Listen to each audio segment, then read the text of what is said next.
Organizing and attending to materials and understanding what is important is really difficult for people with autism. Another way to say that would be that once they're attending to one thing, they have a really intense focus on that one thing, and they have trouble shifting their attention to other things in the environment. So external organizations are really important to help them know what should they be focusing on and to maintain that attention and not get overwhelmed by other things in the environment, and then it helps them shift their attention from one thing to another.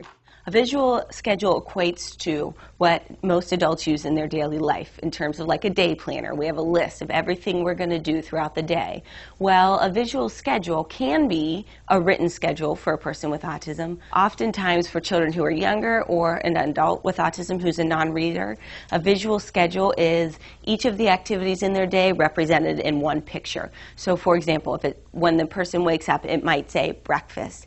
Then the next thing on their schedule is go to school, and then the next thing on their schedule, whatever it is that they're going to do at school. So it's a visual representation of what's going to happen throughout the day.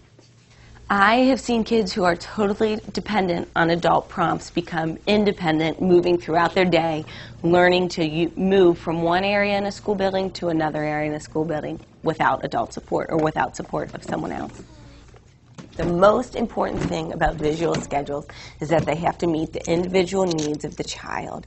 And once the child has a system that he understands or she understands, that system can be used to teach any number, anything else that child needs to learn, and it can be used in a lot of different environments. So people say, well, what am I going to do when the child's in the general education setting? If the child understands the visual system he or she is using, that system can go into a general education setting, to a workplace, and be used to help the child function independently. Here's an example of an object schedule where you use actual objects from the environment for the child's scheduling of daily activities.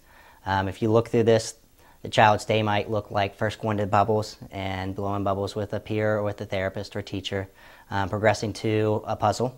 And here we have a farm puzzle. Following the puzzle, it would be a book. If you look under the book, you see a roll of toilet paper. That represents the bathroom. We obviously can't bring the bathroom into the schedule, but we need to have something from that environment. Below that, we have a horn. And the last thing on our schedule is shoes, representing it's time to put our shoes on and leave this environment. This is an example of a miniature object schedule.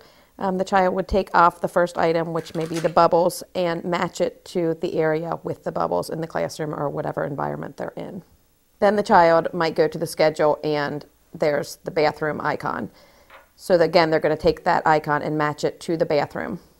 And then the last in the sequence would be the miniature book, which the child would then take off this small book and match it to the book area.